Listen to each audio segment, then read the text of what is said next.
Hi, everyone. Happy Earth Day. Thank you so much for having me on this amazing online event, and so great to see so many folks participating virtually. I am here calling in from unceded Anishinaabe Algonquin territories in Ottawa, and I really want to talk to you about what this moment means for us and where we're going to move forward together from here. So it's clear that the combined shocks of the COVID-19 pandemic and the crash in global oil prices have very quickly brought Canada to a defining moment in our history.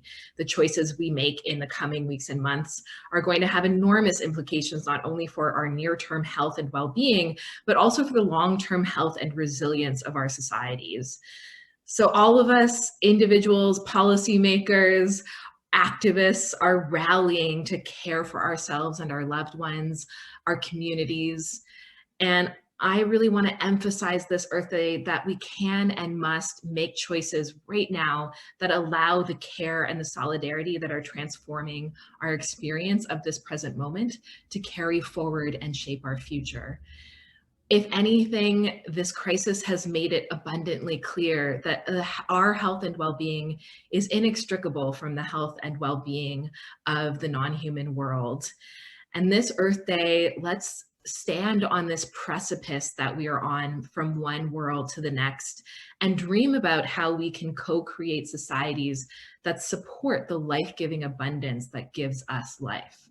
So really, I think right now we're being forced into confrontation with a series of vulnerabilities that have been built into many of our economic and social systems. And these are ongoing crises that lurk behind the health and economic emergencies that are really at hand right now. By those vulnerabilities, I mean inequality in income and access to essential services, racial and other forms of discrimination, colonial structures that perpetuate harmful resource and cultural extraction, and of course, the externalization of environmental harm that underpins climate chaos and ecological collapse. But also in this moment, we are being reminded of the incredible richness and resourcefulness that we have at our disposal to address these crises and build resilience.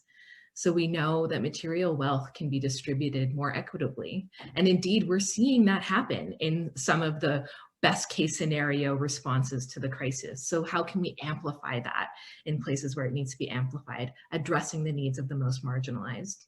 We're seeing that there is durability in natural ecosystems, and they can adapt or bounce back sometimes when given a chance. And so it's up to us to give them that chance. Let's remember these clearer skies. Let's remember animals coming back into spaces that we haven't seen them in for decades. Let's hold on to this memory of our longing for our daily walks. And let's make sure that we're able to provide ourselves and the non-human world these chances in the future. And finally, let's dispel this myth that in times of crisis, we divide amongst ourselves, because time and time again, we see that crisis actually brings us together, that there is a human instinct for unity in the face of adversity, for coming together to creatively problem solve. And where and when those divisions occur is when the responses to the crisis entrench the divisions that are already harming our lives and our communities. And we know that there are forces who benefit from the status quo lining up to ask governments to do just that, to double down, to provide them with unnecessary subsidies, unnecessary regulatory rollbacks. But we also know that we have the solutions. So as governments and communities mount relief and stimulus efforts, we have to emphasize as a community that we can't return to a status quo that will keep us vulnerable to future shocks, that will continue not to work for people on the planet. This moment is really transforming us, and we have to transform with it. And with that, I want to just give a shout out to Just Recovery. This is a process that has been kicked off internationally with a set of principles that a number of organizations have signed on to. And we at Climate Action Network Canada are part of an amazing group of folks in Canada who are thinking about what this might mean in the Canadian context. And I know we'll hear a little bit more about that later.